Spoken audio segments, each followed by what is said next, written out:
আপনাদের সাথে একটা কিছু কথা শেয়ার করি। আচ্ছা ধরুন, দেশের ভিতরে মাদকের অভাব নাই, মাদক ঢুকতাছে,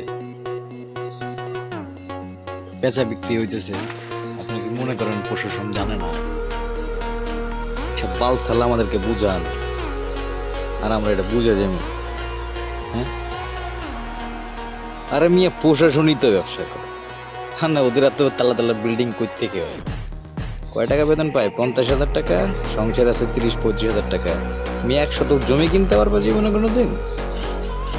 তো সোজা শহরের বুকে 5 তলা 10 তলা বিল্ডিং করে, 4টা 5টা বাড়ি করে, আর দেখান চোর, অমুক চোর, অমুক গাঁজাখোর, অমুক নেশাখোর যায় ধানমন্ডি লেগে, ওই লেগে সে লেগে আপনার দৌড়ায় যায় গাঁজাখোর ধরো। হ্যাঁ, হুম, জিয়াউদ্দিনে যায় গাঁজাখোর ধরেন, ফাজলামতি করেন। হ্যাঁ, এগুলো ফাজলামতি করেন মিয়া। যদি আপনারাই গাঁজাখোর ধরেন, তাহলে গাঁজার ব্যবসায়ী যে যারা বিভিন্ন ইসের থেকে গাঁজা আসে, হ্যাঁ, বর্ডার ক্রস করে, বর্ডারে বিজিবি কি বাল ফেলায়? বিজিবি বাল ফেলায়? পুলিশ আপনারা কি বাল ফেলান? আরে মেয়ে, আপনারাই তো বড় চোর। চুরি করবেন, করে করে ছেড়ে দেবেন, এবারে যাই বিয়ে করে গৃহস্থরা করবেন চুরি এসে সজাগ থাকতে, আর চোরটা করবেন চুরি করতে। আর 2-4 জন গাঁজা খাইবো, এটা দোষ হয়ে যাবে। মেয়ে ওরা কি করবে? গাঁজা খাবে না? আপনি দেন কেন? পুরো উচ্ছেদ করে দেন না। গাঁজা পামুক কই? যেন পাবে না সেখানে খাবে না।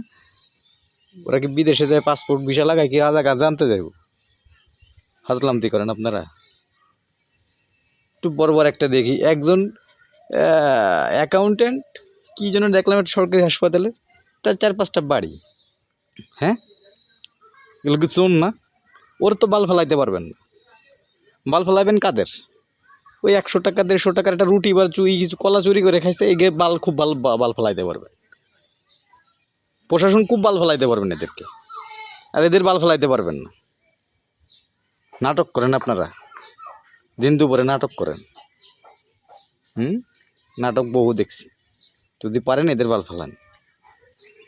আসসালামু আলাইকুম। পারলে শেয়ার করে দিন। সাবস্ক্রাইব তো করবেন না জানি, কারণ আমাদের মতো আজের ইউটিউবারের সাবস্ক্রাইব করবেন না। আসসালামু আলাইকুম।